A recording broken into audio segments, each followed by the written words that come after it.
Assalamualaikum warahmatullahi wabarakatuh. Perkenalkan, nama saya Fitriani dari kelas PGMI C19 NIM 191400098. Pada kesempatan kali ini, saya akan sedikit memberi penjelasan mengenai materi IPS dengan tema peta dan perkembangan wilayah administrasi di Indonesia. Poin-poin yang akan saya bahas yaitu pengertian peta, fungsi peta, syarat-syarat peta, jenis-jenis peta, dan perubahan administrasi wilayah di Indonesia dari awal kemerdekaan sampai masa sekarang, serta penetapan wilayah perairan di Indonesia. Materi ini sangat penting untuk dipelajari karena dengan mempelajari materi ini diharapkan kita mampu menerapkan konsep dan pemahaman tentang peta, prosedur, serta penerapan pembuatan peta. Dan juga menambah wawasan kita mengenai perubahan-perubahan administrasi wilayah yang ada di Indonesia pada masa awal kemerdekaan sampai masa reformasi. Baik, langsung saja kita masuk ke poin pertama yaitu pengertian peta. Peta merupakan gambaran unsur fisik dari seluruh atau sebagian permukaan bumi dengan gambar, simbol-simbol, skala, dan bidang proyeksi tertentu. Yang dimaksud dengan gambaran permukaan bumi adalah seperti adanya sungai, jalan, hutan, gunung, dan lain-lain sebagainya. Selanjutnya yaitu skala pada peta berfungsi untuk menentukan seberapa besar objek yang ada di dalam peta dengan keadaan yang sebenarnya. Selanjutnya yaitu fungsi peta. Yang pertama, memberikan informasi kondisi fisik dan non-fisik suatu daerah, misalnya kepadatan, jumlah penduduk, dan persebaran. Yang kedua, memberikan informasi kepada pembaca mengenai letak relatif maupun absolut suatu daerah terhadap daerah lainnya di permukaan bumi. Yang ketiga, memperhatikan ukuran dengan peta sehingga dapat diukur luas wilayah dan jarak di permukaan bumi. Yang keempat, menyajikan data tentang potensi suatu daerah.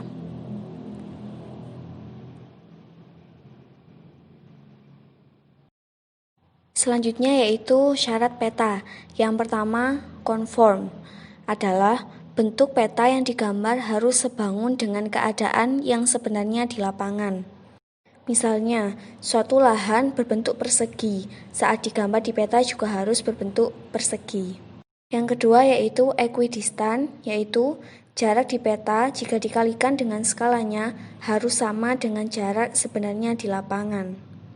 Yang ketiga, ekuivalen, yaitu daerah atau bidang yang digambar di peta setelah diperhitungkan dengan skalanya harus sama dengan keadaan sebenarnya di lapangan. Atau dengan kata lain, luas daerah atau bidang yang digambar di peta setelah dihitung dengan skala peta harus sama dengan luas sebenarnya yang ada di lapangan. Selanjutnya yaitu jenis-jenis peta berdasarkan isinya. Yang pertama yaitu peta umum, yaitu peta yang menggambarkan segala sesuatu yang bersifat umum dari kenampakan yang ada di permukaan bumi. Bisa dilihat gambarnya. Jadi peta umum ini merupakan peta yang biasa kita lihat atau kita temui. Selanjutnya yaitu peta khusus, yaitu peta yang menggambarkan secara khusus kenampakan yang terjadi di permukaan bumi. Seperti contohnya peta mengenai persebaran potensi ikan perairan yang ada di Indonesia. Selanjutnya yaitu jenis-jenis peta berdasarkan bentuknya. Yang pertama yaitu peta datar. Peta datar adalah peta yang dibuat pada bidang datar, bisa berupa kertas, kain, kanvas, papan, dan lain sebagainya.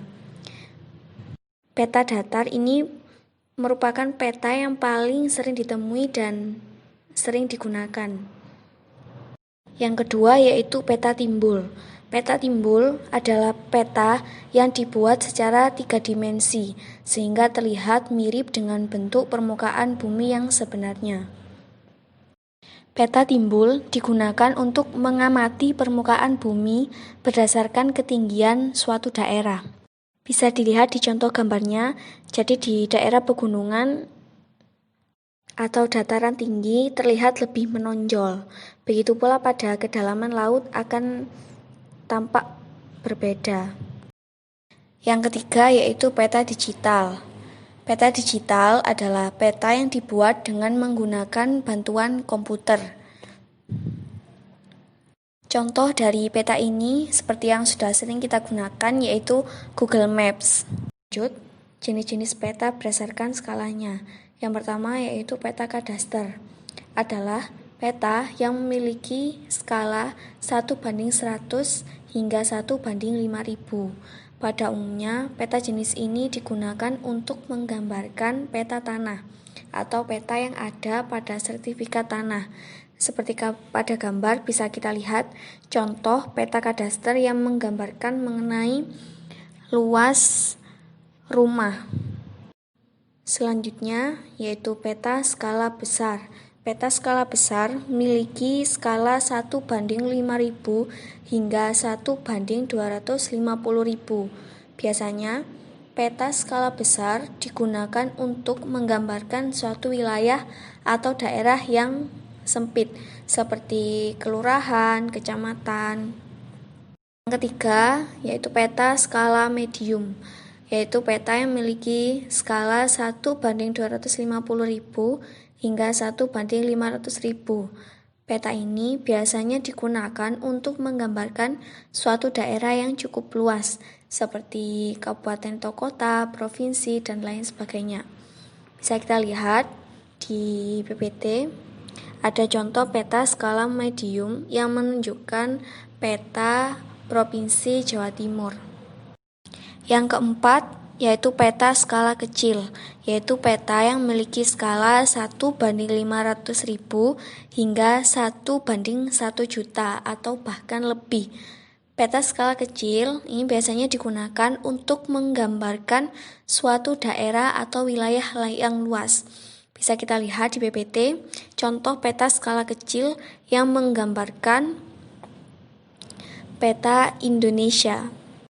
Yang kelima yaitu peta geografis, yaitu peta yang memiliki skala lebih dari 1:1 juta, yang berarti bisa menampakkan atau menampilkan wilayah dari sebuah benua, samudra, bahkan dunia.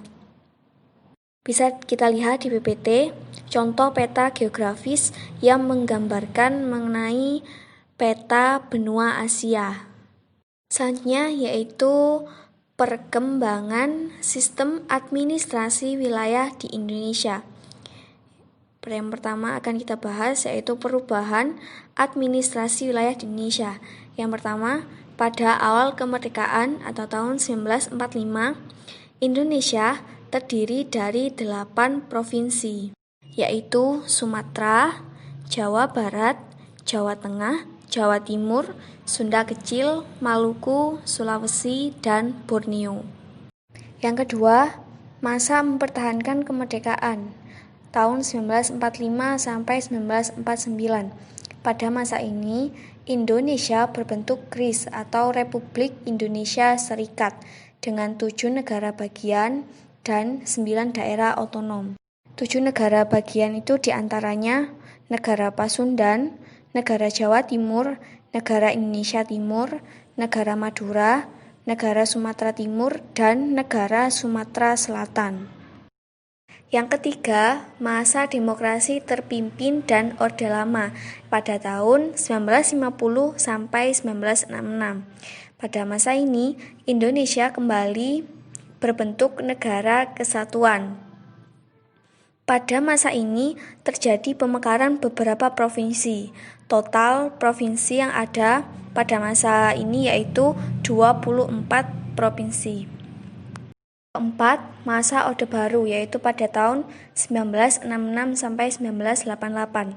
Pada masa ini terjadi 3 pemekaran dengan total ada 27 provinsi.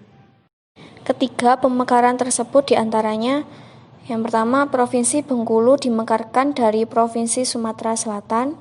Yang kedua, Irian Barat secara resmi menjadi provinsi. Yang ketiga, yaitu Timur Timur menjadi bagian dari Indonesia sebagai provinsi ke-27. Yang kelima, masa reformasi, yaitu pada tahun 1988 sampai dengan sekarang. Pada masa ini, Timur Timur memisahkan diri dari Indonesia dan terjadi beberapa pemekaran daerah. Dengan total ada 34 provinsi. Selanjutnya yaitu penetapan wilayah perairan di Indonesia. Berdasarkan Konvensi Hukum Laut Internasional, perairan laut Indonesia dibagi menjadi 3. Yang pertama, batas laut teritorial adalah garis pantai pulau paling luar sejauh 12 mil laut ke arah lepas. Berdasarkan batas tersebut, negara Indonesia memiliki kedaulatan atas air, bawah laut, dasar laut, dan udara di sekitarnya, termasuk kekayaan alam di dalamnya. Yang kedua, batas landas kontinen, yaitu sebuah negara paling jauh 200 mil dari garis dasar ke laut bebas dengan kedalaman tidak lebih dari 200 meter.